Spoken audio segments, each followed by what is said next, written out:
Magandang araw, ako po si Mark Lester D. Ragad. Ito po ang aking daily devotion ngayong December 1. Bakit tinatawag si Jesus na Logos, Jesus the Word, na tinalakay po ni Pastor Russell Ocampo sa 365 Daily Devotion. Ang Bible verse po ng araw nila sa John chapter 1, verse 1 to 3. Sabi po ay, "In the beginning was the Word, and the Word was with God, and the Word was God. He was with God in the beginning.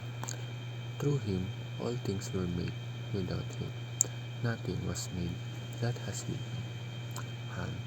Kapag narinig natin yung salitang Logos, baka isipin agad natin ay salita lang ito o speech lang. Pero sa Biblia, meron palang mas malalim na ibig sabihin ito. Ang Logos ay hindi lang isang word. Ito ay divine expression ng mismong pagpapakita ng puso, wisdom at kalooban ng Panginoon. At ang nakakabilis dito, si Jesus mismo ang Logos. Hindi siya basta messenger lang, hindi siya basta propeta, at hindi siya basta isang teacher lang. Siya mismo ang salita ng Diyos, the living, eternal, divine word, na nagre-reveal sa atin kung sino ang Diyos at kung ano ang puso niya para sa atin. Bago pa man likhain ng Diyos ang mundo, bago pa man karoon ng araw, buwan o kahit anong nakikita natin ngayon, Jesus is already existed. Hindi siya nagsimula sa Bethlehem. Nagkatawang tao lang siya doon, pero ang pagka-Diyos niya eternal. He was with God and He was God. At sa pananampalataya niya, nilikha ang lahat. At ang first teaching is, the Word is God. Ibig sabihin, si Jesus ay hindi ginawa lang. He is divine. Siya mismo ang Diyos na nagre-reveal ng katotohanan, ng pagmamahal at ng holiness ng Ama. Kaya kapag gusto mong maintindihan ang puso ng Diyos, tumingin ka lang kay Jesus. Ang lifestyle niya, ang compassion niya, ang teachings niya, yan mismo ang puso ni God.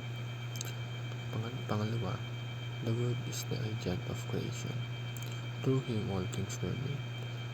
Lahat ng bagay, kalawakan natin, mga dagat, bundok at pati tayo, ginawa tayo through Jesus. Ibig sabihin, hindi lang siya tagapagsalita ng Panginoon, kasama siya sa paggawa.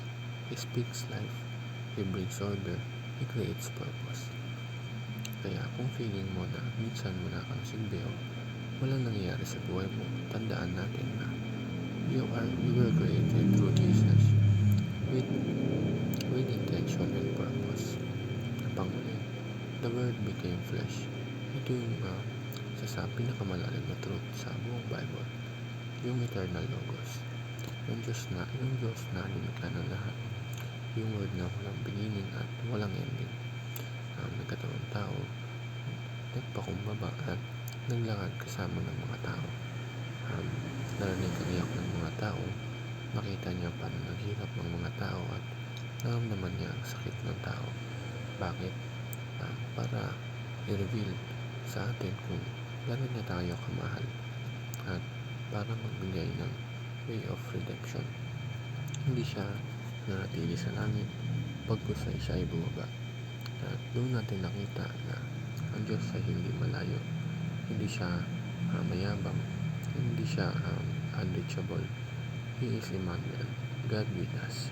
Yun lang.